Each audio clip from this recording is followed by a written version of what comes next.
Eleanor Whitmore sits at the end of a long dining table that could easily seat 12 people.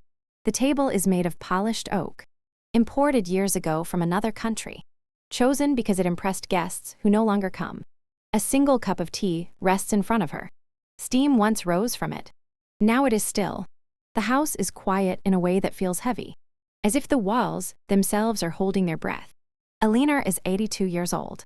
Her back is straight, trained by decades of command, but her body is tired. Her hair, once jet black and worn in severe, elegant styles, is now completely gray, pulled back simply, without care for fashion. Her face carries deep lines carved by years of decision-making, disappointment, and restraint. She looks around the room, not because she expects to see anyone, but because habit tells her to stay alert. She lifts the cup, takes a small sip, and grimaces. Cold. She sets it down again. I should have known, she says aloud, her voice echoing faintly. She is not speaking to anyone. She rarely is. The house answers her with silence.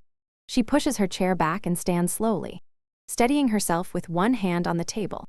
The dining room opens into a wide hallway, lined with framed photographs and awards. Eleanor walks past them every day. Today, she stops. There she is at 40, standing in front of a glass building with her name etched in metal letters behind her. There she is shaking hands with politicians, foreign investors, smiling beside men who underestimated her and later depended on her. There are magazine covers, plaques, certificates, proof of a life spent building something solid, something powerful. None of the photographs show her sitting at this table alone. She continues walking, her footsteps soft on the marble floor. The house is too large for one person, but she bought it when she still believed people would fill it. She reaches her study and enters.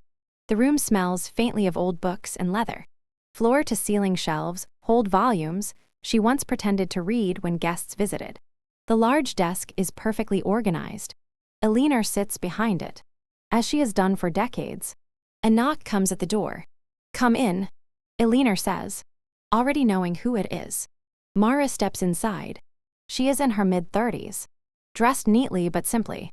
Her movements are careful, respectful. She has learned Eleanor-esque moods the way one learns the weather.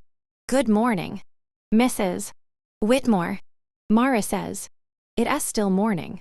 Eleanor replies dryly. The days feel longer now. Mara offers a small smile. You have a call scheduled at 11. And your nephew called earlier. Eleanor does not look up. Which one? Thomas. Eleanor exhales slowly through her nose. What did he want? He asked if you were feeling well, and he asked if the lawyers had finalized anything. Eleanor laughs quietly. There is no humor in it. How thoughtful of him. Mara hesitates. He said he plans to visit soon. Of course he does, Eleanor says. They all visit when they think the end is near. Mara says nothing. Eleanor appreciates that. Most people rush to deny uncomfortable truths. Mara has learned better. Eleanor stands and walks toward the window. Outside, the garden is perfectly maintained by hired hands. Flowers bloom on schedule. Trees are trimmed to precise shapes. Beauty without warmth. I built an empire from nothing, Eleanor says, not turning around. Do you know that? Mara. I do. Mara answers. No inheritance. No help. I worked 16-hour days. I slept in my office. I missed birthdays. I missed funerals. Her voice tightens slightly. I told myself it was temporary. She finally turns to face Mara. Temporary turned into a lifetime. Mara watches her carefully. You did what you thought you had to do. Yes, Eleanor says. And now I have everything I wanted. She gestures around the room. Except the one thing money can force. That evening, Eleanor sits in the living room. The ceiling is high. The furniture expensive and uncomfortable. A fire burns in the fireplace, though the room does not feel warm. She holds a photograph in her hands. It shows a much younger Eleanor standing beside her sister, Ruth. Ruth is smiling broadly, arm wrapped around Eleanor's shoulders. Ruth has been dead for 15 years. Eleanor traces the edge of the photograph with her finger. You warned me, she murmurs. You told me not to become this woman. She closes her eyes, and memories surface whether she invites them or not. Ruth standing in Eleanor's first office, cluttered and small, asking her to come to dinner. Eleanor checking her watch, distracted, saying she couldn't tea. Ruth leaving disappointed but trying not to show it. Calls unanswered. Invitations declined. Love postponed. Eleanor opens her eyes again. I thought there would be time.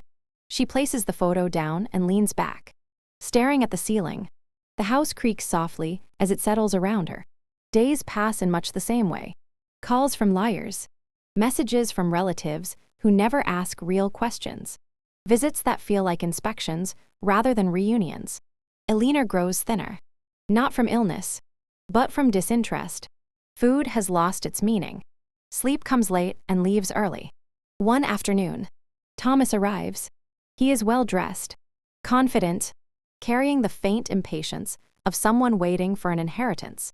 Aunt Eleanor, he says, kissing her cheek lightly. You look well. She looks at him closely. Do I? He smiles awkwardly, considering everything. They sit across from each other in the living room. Tea is served. Thomas talks about investments, about how he plans to expand the company after Eleanor is gone. He speaks as if the future is already his. Eleanor listens quietly. Finally, she raises a hand. Tell me something. Thomas, she says, when was the last time you visited me without an agenda? Thomas blinks. I've been busy. So was I. Eleanor replies. Every day of my life. Thomas shifts in his seat. I just want to make sure your legacy is protected. My legacy. Eleanor repeats. Is that what you think this is? She stands slowly. You may go now. Thomas opens his mouth to argue, then closes it. He stands, clearly annoyed, and leaves without another word. That night, Eleanor cannot sleep. She sits on the edge of her bed, hands folded in her lap. I am not afraid of dying, she says to the empty room. I am afraid of having lived this long and meant so little to the people I loved. In the following weeks, Eleanor begins to change in small, quiet ways. She asks Mara about her life. She listens. She walks through the garden without hurry. She cancels meetings that no longer matter. One afternoon, she asks Mara to bring her the company's financial records. Mara does so, confused but obedient. Eleanor reads for hours. Then she begins to write. She rewrites her will. Large portions of her fortune are redirected. Scholarships, shelters, programs for women who remind her of her younger self hungry, determined, alone. She leaves something for her family, but not what they expect. When the lawyers protest, Eleanor silences them with a look she perfected decades ago. This is my money, she says. I earned it. I will decide where it goes. Her health begins to fail quietly, without drama. One morning, she does not rise from bed. Mara sits beside her, holding her hand. Are you afraid? Mara asks softly. Eleanor considers the question. No, she answers. I think I am finally at peace. She looks around the room one last time. The big house is still quiet, but the silence no longer feels accusing. I was lonely, Eleanor says, but I was not empty. I just forgot that for a while. Her grip on Mara's hand tightens briefly, then relaxes.